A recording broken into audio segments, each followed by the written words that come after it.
When you open yourself to love, you are also encountering in that moment and in every moment the inevitable ending.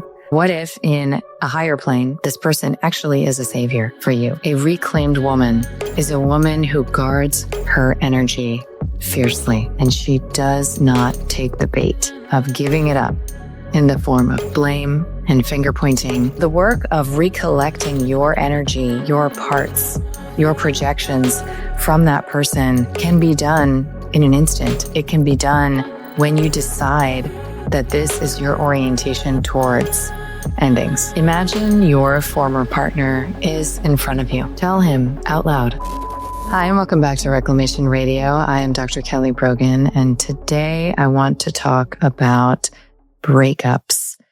The practice that I'm going to talk you through today is an extraordinarily powerful resource for romantic endings. However, the greater landscape of unresolved relationships is very fertile terrain for reclamation, because if we cannot come in love and go in peace from our relationships, from those entanglements, from those connections that have shaped us, that were the result of some invisible thread bringing us together with this person, then we will remain in what I affectionately call the erotic caress of the enemy, sometimes for years and decades and even a lifetime. So the work of recollecting your energy, your parts, your projections from that person can be done in an instant. It can be done when you decide that this is your orientation towards endings. So I recently had an experience with psychotherapist and family constellation practitioner Elitsa Velikova. And what I am going to share is an adaptation from the practice that we did as a group together. It dovetails quite perfectly with a masterclass that I recorded called Breakup Breakthrough, to take you through the very spicy, salty, dicey terrain of romantic endings so that you can move forward in alchemical greatness, right? So that you can move forward with all of your threads recollected and holding in your heart all of the gifts of that experience. This is very advanced work, and it is arguably the highest yield, where your creative energy, where your capacity to move into the next version of you, the expanded self, the deeper connection to God and your more open channel, it depends on this perspective. So Elitsa talks about the successful completion of a relationship being the moment that you can want for that person to be genuinely happy with another. That's not easy, right? Because even the past relationships that you've had that ended with some degree of harmony, it may still be challenging to want for him to be happy with someone else, because there is a relationship with death that is asked of us every time we say yes to love. So when you open yourself to love, you are also encountering in that moment and in every moment ensuing the ending, the inevitable ending, the separation that will occur as a part of this human experience, right? So as we open to these experiences that invite us to humble, to surrender, right? Whether it's birth or love or death, as we open to these experiences, we encounter the opportunity to develop intimacy with the most existential of all fears. So in my book, I learned about this from Maureen Selenay. I reference the 3 yeses of healthy romantic love. I'm going to remind you, in case you haven't read them, what those are.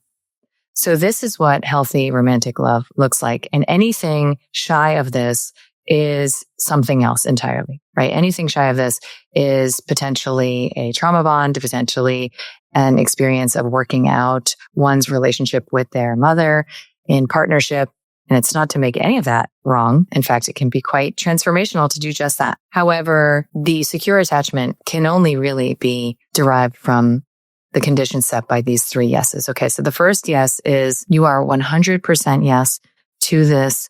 I'll just use this language, to this man in front of you, right? So when you meet him, when you fall in love, you are 100% yes to him as he is, not his potential, not what he would be like post rehab, not 6 ayahuasca sessions later, as he is. You are a yes to him as he is. All of it, all of it. And typically we can't even perceive all of it for the first couple of months, because the limerence phase, if it indeed is a phase, it is predicated on idealized projection.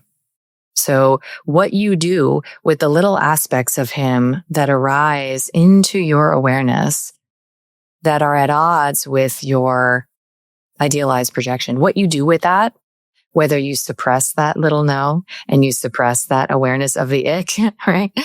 Or whether you integrate it into your perception of this person and you say, yeah, I'm a yes to it all, is what will determine the intensity of discord, suffering, and struggle that potentially unfolds. Okay. So you're a total yes to this person. You are a total yes to their parents. So this person is half of their mother and half of their father. And it is typically the case that our partners have some degree of struggle with their parents. That is a work in progress. And it can be very tempting to triangulate and to collude against their mother or their father, with them, or perhaps even against them. And the acceptance, the taking of their mother and father into this system that you are opting into your heart is the second yes. And it limits the amount of fragmentation and projection and the play in the external drama that can be possible. And the third yes is to having separate destinies. So if you can only offer somebody love because they're in relationship with you, giving you what you want and need, and then when that ends, the love becomes unavailable. Like, was that love? What was that? The yes to separate destinies says, I am a yes to you and the fact that you have your journey, your soul journey on this plane that is separate from mine. We stand next to each other looking forward. And if our destinies cause us to diverge, I am a yes to that. Okay. So in this context, you may recognize that you were never actually in a position to offer this individual love. And so now cleaning up and resolving and reclaiming yourself from this terrain of ending may become a little bit easier. Okay. Because one of the key ingredients, I'm going to share with you a couple of the ingredients for alchemy post-breakup.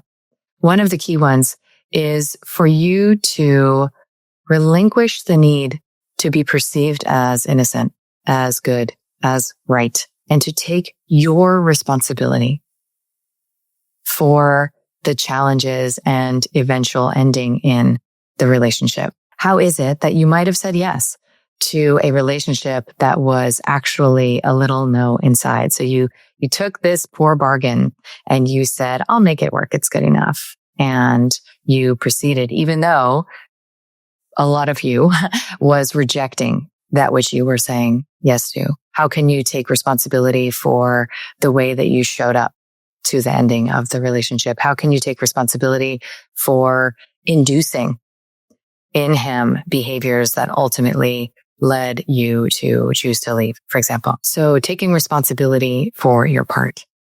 Next, how can you wear the villain crown? Okay, so it's taking this a bit farther. The villain crown practice is one of the most powerful ways to resolve superiority. So the superiority that many of us feel in the wake of an ending is a kind of poison that contaminates our perception. The truth is that you don't know better than him what he needs, what he should know, what he needs to do, and what's best for him. You don't, actually. You don't know better for anyone. Okay. So how can you stay in your lane and resolve the impulse to get him to see what it is that you're so enlightened about, right? Resolve the need to educate him about what went wrong and take the opportunity to really listen to what it is that he is saying is not working, that he doesn't like, even if it's from like super victim-y language that is so triggering and difficult to hear. Maybe it's even a gaslight, right? But how can you wear this villain crown, allow it to be true for just a few moments and see, is there anything there? Right? Is there any way that allowing this to be true, that I am selfish or disrespectful or whatever it is, allowing this to be true frees you on some level to be also that and still you. Okay. Next would be to recognize the good in the experience and maybe even recognize how and why this experience delivers you to an understanding, awareness, emotional capacity to contact with aspects of yourself that you would have never met. Right? These deeply covert victim-y recesses of ourselves that often we need somebody to introduce us to. Okay. So because we're in the reclamation game here, we're not going to stop at, he did this to me. This is no fair. Can you believe it? We are going to meet the aspects of ourselves that are feeling something. We're going to enter through the upside. We're going to meet those parts thanks to this person. So often in the 3D, this person can look like a villain. But what if in a higher plane, in a more informed design, this person actually is a savior for you? So how can you recognize the good? Were there good moments? Were there experiences that you had that you can appreciate? And maybe even you can zoom out on the metaphysical level and say, yes, this was a catalytic gift for me already. I see that. And then lastly, I would say, what is it that you won't ever deal with again? What is it that you're so excited to be disburdened of? How is it that your nervous system can begin to exhale already? Because that, whatever that is, fill in the blank, is now over. Okay. So with that context, and if you want to dive deeper into this, the recorded masterclass on Breakup, Breakthrough will probably be very helpful for you.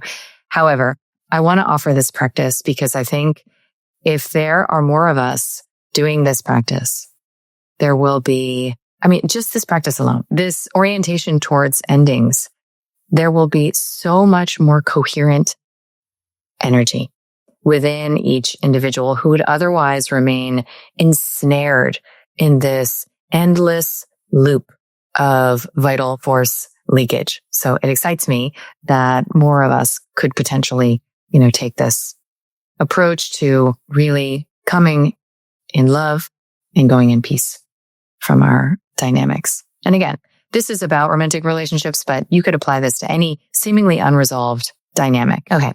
So what you will do on your own is stand in your space. And you could even use these prompts as you're doing it. You could write them down, or you could just familiarize yourself with it and do a version of this that feels available to you, kind of off script. Imagine your former partner is in front of you. Notice how your body feels in his presence. Tell him out loud, thank you for the time that we spent. You will always be a part of my life. I take my responsibility for, and then you can share what it is that you take your responsibility for. I leave your responsibility to you. So I give you back and I leave to the past. And then you fill in the blank. It could be jealousy, resentment, fear of punishment.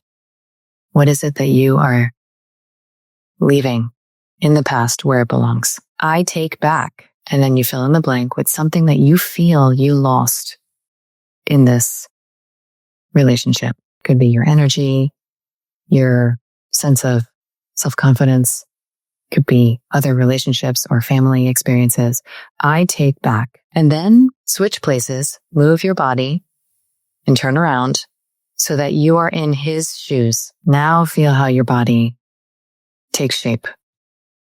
What openness, contraction, bigness, smallness, sensations arise. See if there's anything that he wants to say to you, and say that out loud. And then ask what he needs, and then allow him, you as him, to verbalize that. So he may say, I need you to see how hard I tried. I need you to see that I'm good. And acknowledge that he may prefer to be angry than actually let you go. It's a way to remain connected to you. And he may not be ready. And now you can return to your shoes and say, thank you. I am myself and you are yourself. I release everything that binds us from my entire being, and I let you go from my body, heart, and mind. You are free from me, and I am free from you. You don't owe me, and I don't owe you. And I withdraw all of my expectations from you now. Then you take a step back and you exit the practice. So these prompts are indicators of the perspective, the beliefs, the ideas, and the comportment that will ultimately allow you to retain your energy, to reclaim your energy. Because I've said it before and I'll say it again, a reclaimed woman is a woman who guards her energy fiercely, and she does not take the bait of giving it up in the form of blame and finger pointing, in the form of self-defensiveness, and in the form of proving that she's right, proving that she's worthy, proving that she is anything other than herself, and proving that she is anything other than herself alive in this moment, and that that's enough. I hope this has been helpful. If you are interested in going deeper, check out the masterclass recording and let me know how this lands.